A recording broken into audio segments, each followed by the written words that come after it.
রাতভর এসএসসি ভবনের সামনে ধর্ণা দিয়েছেন চাকরিহারা শিক্ষকরা এবং গতকালই আমরা দেখেছি যে তারা যে এসএসসির পক্ষ থেকে যে বিবৃতি জারি করা হয়েছিল সেই বিবৃতিতে কিন্তু খুশি নন চাকরিহারারা এবং সেখানেই আন্দোলন এবং অবস্থান অনড় রয়েছেন তারা আন্দোলন এবং অনস্থানে এবং এই আন্দোলন আরো চালানোর কথাও ইতিমধ্যেই জানানো হয়েছে চাকরিহারা শিক্ষকদের পক্ষ থেকে। রাতভর অবস্থান সেখানে এসএসসি ভবনের সামনে রাতভর অবস্থান করেছেন চাকরিহারা শিক্ষকরা।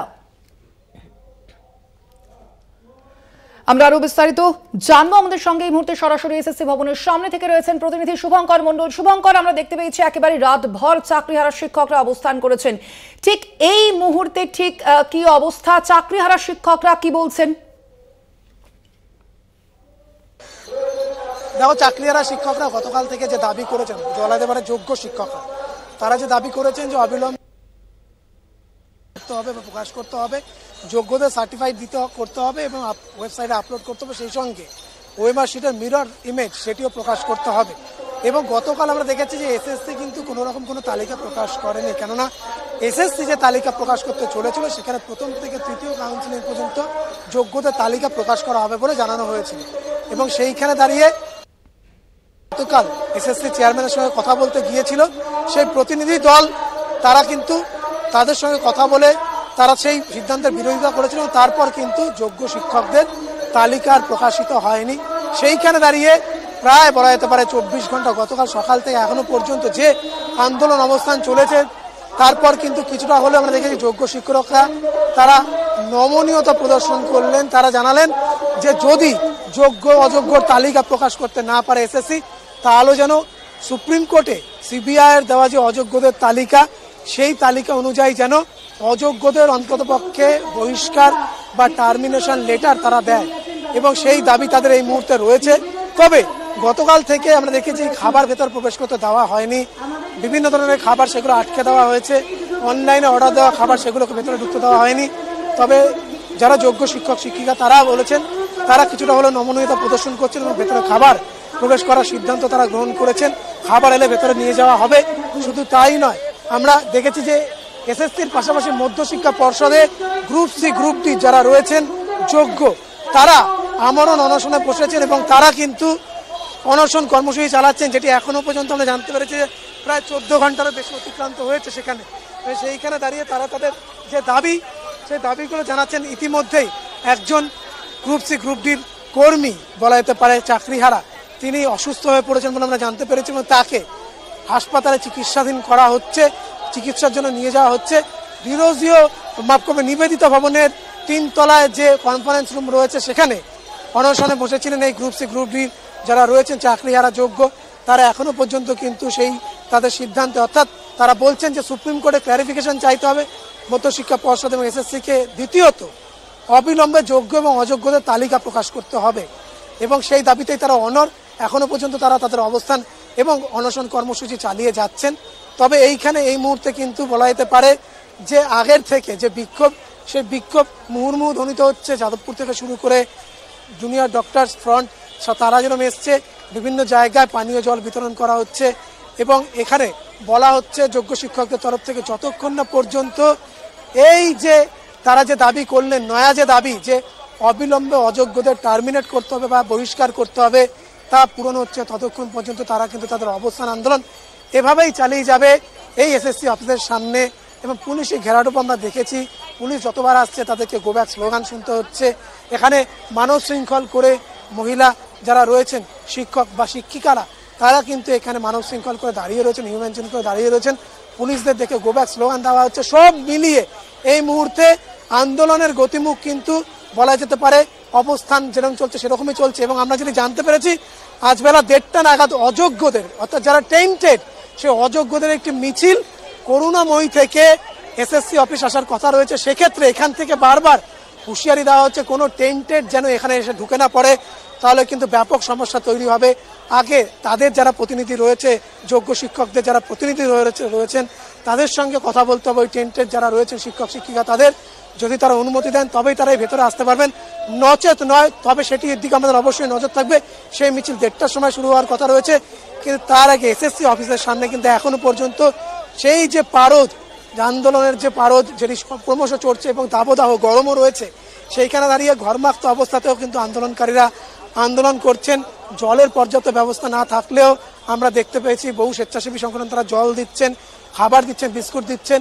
বায়ো টয়লেটের কোনো ব্যবস্থা নেই, যে নিয়ে তারা ক্ষোভ উগড়ে দিয়েছেন। সব মিলিয়ে এত প্রতিকূলতার মধ্যেও তারা কিন্তু নিজেদের অবস্থান আন্দোলন এভাবেই চালিয়ে যাচ্ছেন এবং তারা জানিয়েছেন যতক্ষণ না পর্যন্ত তাদের নয়া দাবি অনুযায়ী, যতক্ষণ না পর্যন্ত অযোগ্যদের, এই যে অযোগ্য যাদেরকে সুপ্রিম কোর্টে সিবিআই একেবারে সঠিকভাবে বলা যেতে পারে তালিকা দিয়ে দিয়েছিল, সেই যে তালিকা অনুযায়ী তাদের যতক্ষণ না টার্মিনেট করা হচ্ছে ততক্ষণ কিন্তু তাদের এই অবস্থান আন্দোলন চলবে বলে জানানো হয়েছে। এবং ভেতরে কিন্তু যারা রয়েছেন এসএসসির চেয়ারম্যান থেকে শুরু করে অন্যান্য যারা আধিকারিক কর্মীরা তারা নিজের কাজ করে যাচ্ছেন এবং সেই যে যোগ্য অযোগ্যদের বাছাই পর্ব, সেই পর্বের ক্ষেত্রে এরপর আরো কি পদক্ষেপ করা এসএসসি সেটিও দেখার শিক্ষামন্ত্রী বারবার ফোন করে খবর নিয়েছেন, শিক্ষা দপ্তরের আধিকারিকরা ফোন করে তাদের খবর নিয়েছেন। সব মিলিয়ে ভেতরে যদি কেউ শারীরিকভাবে অসুস্থতা হয় বা অবনতি হয় তার ব্যবস্থাও রাখা হচ্ছে, যাতে ভেতরে ডাক্তার নিয়ে গিয়ে চিকিৎসার ব্যবস্থা করা যায় বা বাইরে তাদেরকে আনা যায়।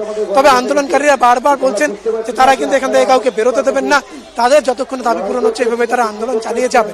সন্ন্যামী, একেবারেই ধন্যবাদ আপাতত তোমায়। আমরা কথা বলছিলাম আমাদের সঙ্গে সরাসরি এসএসসি ভবনের সামনে থেকে ছিলেন প্রতিনিধি শুভঙ্কর মণ্ডল, এবং আমাদের প্রতিনিধি যেমনটা জানালেন আপনাদেরও তেমনটা জানিয়ে রাখি যে রাতভর অবস্থান করেছেন এসএসসি ভবনের সামনে চাকরিহারা শিক্ষকরা, এবং এখনো পর্যন্ত তারা তাদের যে অবস্থান সেই অবস্থানেই কিন্তু অনড় রয়েছেন।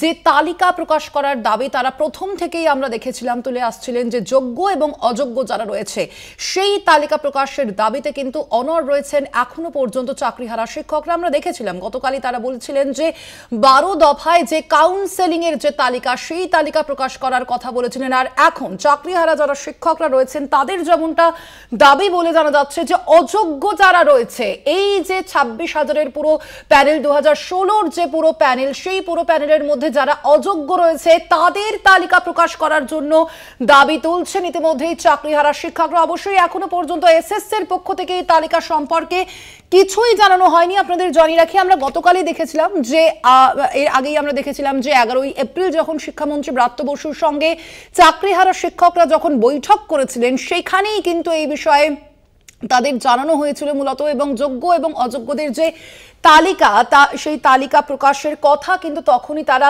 জানিয়েছিলেন। এবং গতকালই তারা এসএসসি ভবনের সামনে গিয়েছিলেন এই যোগ্য এবং অযোগ্যদের তালিকা প্রকাশ করার দাবিতে। কাল আমরা দেখেছি আলোচনা তারা করেছেন এসএসসির চেয়ারম্যানের সঙ্গে।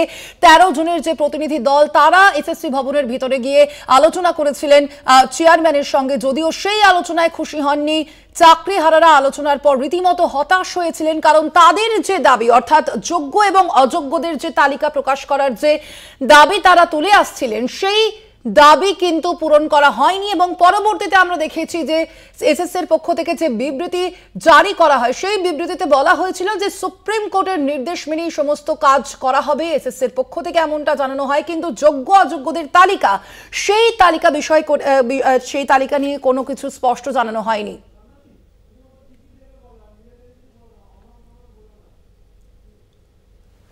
রাতভর এসএসসি ভবনের সামনে ধর্ণা চাকরিহারা শিক্ষকদের, এসএসসির চেয়ারম্যান সহ ঘেরাও অন্যান্য আধিকারিকরা। দাবি পূরণ না হওয়া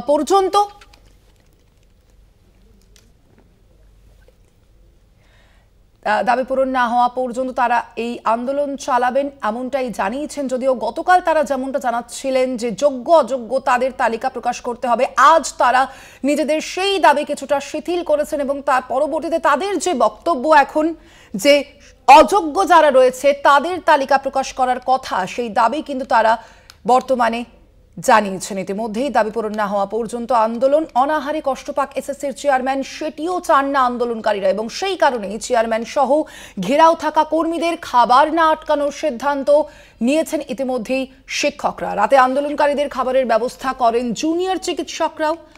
অভয়া মঞ্চের পক্ষ থেকে দেওয়া হয় জলও।